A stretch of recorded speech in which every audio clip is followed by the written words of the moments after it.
Hi everyone, it is Sunday, May the 22nd, and I'm about to start packing for Penticton, which is very exciting. If you haven't heard any posts lately, I'm going out there to 7 different wineries: Therapy Winery, Clos de Soyer Winery, Ben Weston, Black Widow, Bonitas, D'Angelo's, and Ruby Blues. I'm going to 7 different spots, and I am going to be taking a wine tour, interviewing people who work there or own the place, and so I'll be writing sort of a series of stories, as well as after my tasting I'm going to choose my favorite wine, my favorite vintage, red vintage, and I'm going to do a sketch of their surrounding landscape with that vintage.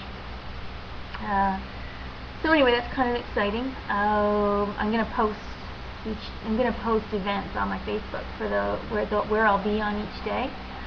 So if you live in the Penticton area, come on out and catch me at work, ask me questions, whatever you like. So anyway, today I was kind of running around getting ready for that. I printed off a little booklet so I could do some reading about the different wineries, as well as prepare questions that I might have to ask based on what I've read. Some questions I have just about farming in general and changes they're seeing out west that might differ from the changes we're seeing here in Ontario. I know that the wineries down in Niagara, there's a lot of apple trees and pear trees, and all these different fruit trees are being torn up and replaced with vines.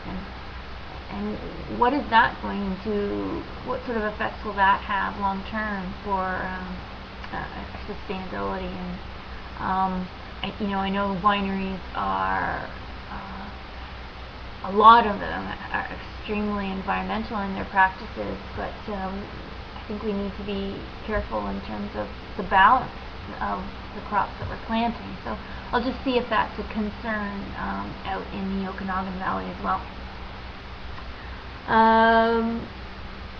So anyway, as I'm getting ready to go, I'm listening to a really cool presentation by a gentleman named Corey, who is at his website, The Abundant Artist, and he was just talking today about a whole bunch of internet approaches to marketing and selling and all that stuff, and he sort of reminded me that my friend Pauline Bradshaw is a local artist in Barrie, that you can actually go and get PayPal onto your website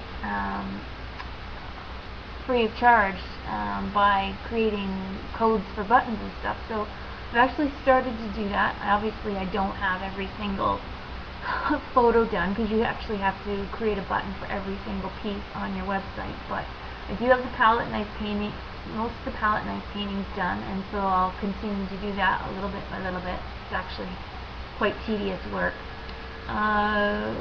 but it feels good to start having these things in place, so so that I have different sources of income. Let's see what else.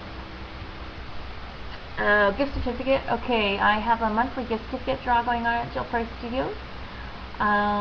If you are in the Barrie area and want to drop off your drop off your business card inside my mail slot at 117 Lakeshore News, right beside the hairdressers, facing the bay, and I'm below Janet Kemp. So drop your business card in, and when I get back, I'll put it with the other business cards, and I'll draw one winner for the month of May. And that's your $50 gift certificate to come and spend. Let's see. My Wag Jag ad's coming out May 28th. There's 80 of those for sale, and that gets you $125 of art for $50. So take advantage of that sale and come on down to the Barrie Spring Art Tour. I'll be open all that weekend, and you can apply it to an existing piece of work, or you can use it towards a commission over $400. Also wanted to invite everybody to the time frame opening, just in case I forget to remind you when I get back. That is opening Thursday, June the 2nd at the Alton Mill in Caledon.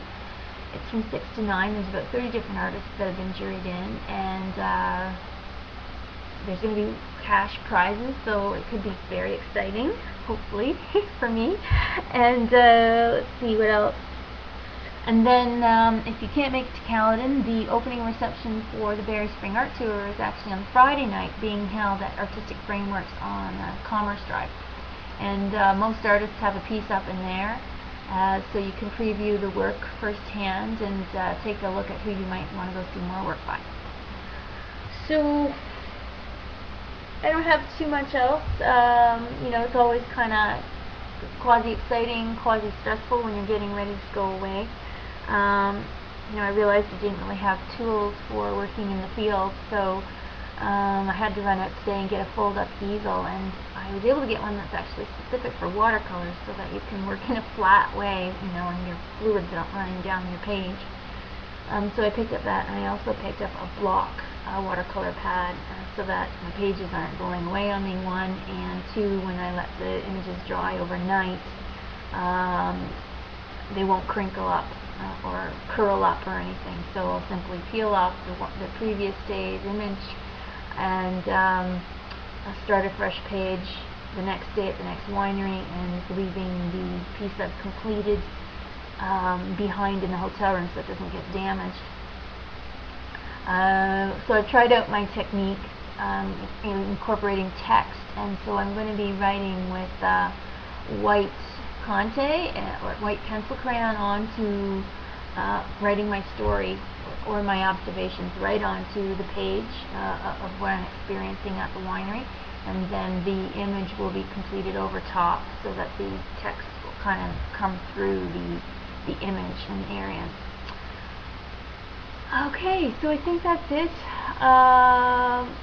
I'll miss my studio, and I'm sorry if people stop by in the next week when I'm not there.